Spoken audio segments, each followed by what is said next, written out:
I'm Kate Penney Howard, and I'd like to tell you about the Schoolhouse Blizzard of 1931. March 1931 brought unseasonably warm weather to the northern Great Plains, melting weather's grip and offering false promise of spring. But those who remembered the children's blizzard of 1888 knew better than to trust March weather in this unforgiving landscape, and their caution would prove justified. On the afternoon of March 15, 1931, children were in school across North Dakota, South Dakota, Montana, and Minnesota when a massive Arctic cold front swept down from Canada. And unlike the gradual storms that gave some warning, this one struck with stunning violence and speed.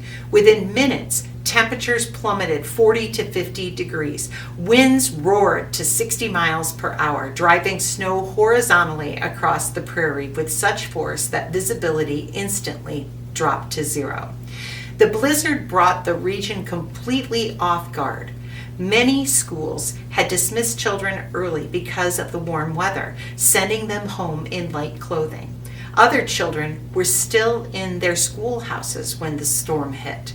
Teachers had the terrible choice to make.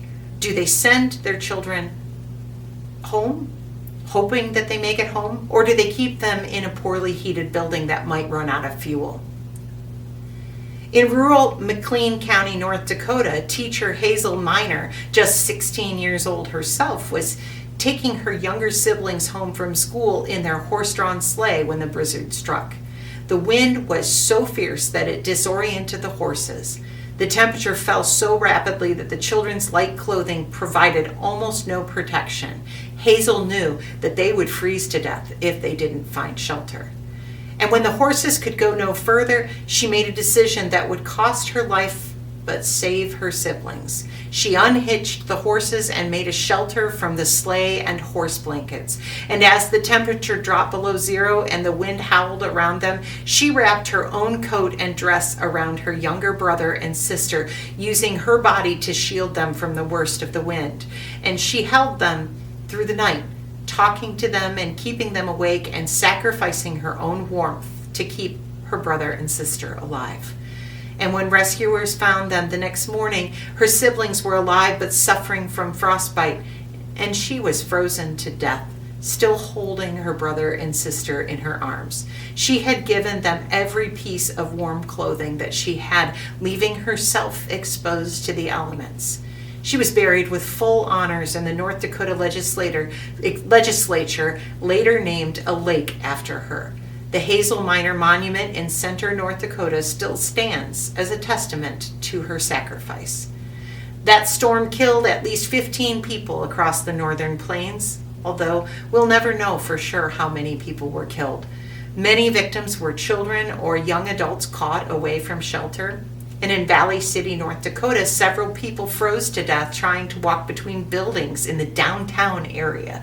The whiteout conditions were so complete that they became disoriented within feet of safety. And what made this storm particularly insidious was that it struck during the Great Depression, when many rural families were already struggling. Fuel was expensive, and many homes had minimal heating supplies. My own grandfather told stories of heating the home with coal that he and his mother, when he was 6 years old, had scrounged from the train tracks. Some families burned furniture to stay warm during the storm as it raged for over 24 hours. Livestock perished by the thousands because farmers couldn't reach their barns to feed animals or bring them to shelter. The economic impact on already struggling farm families was devastating. The 1931 blizzard also struck a region still recovering from previous disasters. The Dust Bowl was just beginning to take hold, and many families had already experienced crop failures. The blizzard destroyed what remained of winter wheat crops in some areas and killed breeding livestock that farmers couldn't afford to replace. Some families, already on the edge of survival, were pushed into complete destitution by the storm's impact. And unlike the more famous children's blizzard of 1888, the 1931 storm has been somewhat forgotten by history, overshadowed by the economic catastrophe of the Depression and the environmental disaster of the Dust Bowl. But for those who lived through it, the Schoolhouse Blizzard of 1931 was every bit as terrifying and deadly. The story of Hazel Minor in particular became part of the region's folklore, a reminder of the courage of ordinary people in extraordinary circumstances. And the storm reinforced lessons that should have been learned in 1888. March weather on the northern plains is treacherous. Warm spells are deceptive, and the transition from winter to spring can be deadly. Schools began keeping emergency supplies of food and fuel and blankets. Communities developed better emergency communication systems, but even these preparations couldn't fully protect against the fury of the Great Plains. The meteorological conditions that produced the 1931 blizzard were similar to those of 1888, a powerful Arctic cold front colliding with warm, moist air, creating a rapidly intensifying storm system. But in 1931, forecasters still lacked the tools to predict such storms with accuracy.